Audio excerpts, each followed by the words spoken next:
Kurnool MP రాజీనామా చేశారని చెప్పి తెలుగుదేశం పెద్ద ఎత్తున ప్రచారం చేస్తుంది. వాస్తవానికి కర్నూలు ఎంపీ మీద చాలా నెగిటివ్ ఉంది. ఆయన చేనేత సామాజిక వర్గానికి చెందినవాడు. అలాగే చేనేత సామాజిక వర్గానికి చెందినటువంటి వ్యక్తిని ఎమ్మిగనూరు నుంచి అసెంబ్లీకి పంపిస్తున్నారు. గతంలో కూడా ఎక్కడ అకామిడేట్ చేయలేని పరిస్థితుల్లో, మంగళగిరి తప్పనిసరి పరిస్థితుల్లో చేనేత వర్గానికి చెందిన వ్యక్తి తెలుగుదేశం వైపు ఉంటాడు అని తెలిసి కూడా ఆల రామకృష్ణారెడ్డికి టికెట్ ఇవ్వాల్సి వస్తున్న కంపల్షన్ లో ఖచ్చితంగా ఇవ్వాలి. కాబట్టి ఆ వర్గానికి ప్రాముఖ్యత కల్పించాలి. జగన్ గారి పాలసీ ఏదైతే ఉందో బీసీల్లో ఉన్నటువంటి కులాల్లో అత్యధిక కులాలని చట్టసభల్లో అడుగుపెట్టాలనేది వైఎస్ఆర్సీపీ ఆశయం, ధ్యేయం, కర్తవ్యం. సో దానికి అనుగుణంగా సంజయ్ కుమార్ గారికి అక్కడ టికెట్ ఇవ్వటం జరిగింది. అలాగే ఇప్పుడు అక్కడి నుంచి ఎమ్మిగనూరు నుంచి అదే సామాజిక వర్గానికి చెందినటువంటి వారికి ఇస్తారు. సంఖ్యాపరంగా అత్యధిక మంది ఉండే బోయలకి ఈసారి పార్లమెంట్ స్థానం అంటే రంగయ్య గారు, తలారి రంగయ్య గారు ఎవరైతే ఉన్నారో ఆయన పార్లమెంట్ స్థానం నుంచి అసెంబ్లీకి వెళ్తున్నారు. ఎక్కడ?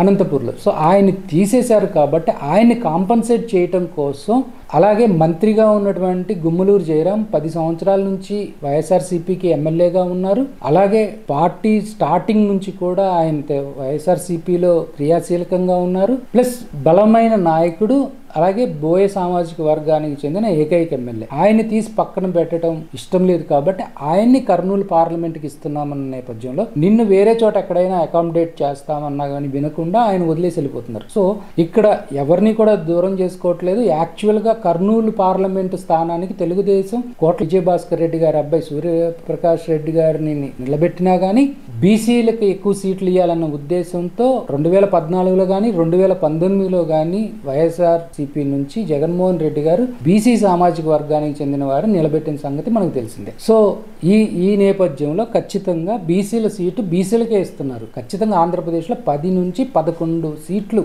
లోక్సభలో ఉన్నటువంటి నాన్ రిజర్వ్డ్ 20 సీట్లలో 10 నుంచి 11 సీట్లు బీసీలకు ఇవ్వబోతున్నారు. ఇది జరగబోయే వాస్తవం. ఇందుట్లో ఎలాంటి ఊహలకు ఎలాంటి దీనికి తావులేదు. సో ఎక్కడైతే ఎక్కువ మంది బీసీలకు ఇస్తామో తెలుగుదేశం ఆ విధంగా చేయలేదు కాబట్టి ఈ దుష్ప్రచారం చేస్తున్నారు. Thank you.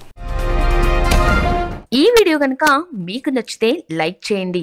మా ఛానల్ని సబ్స్క్రైబ్ చేసుకోవడం మాత్రం మర్చిపోకండి.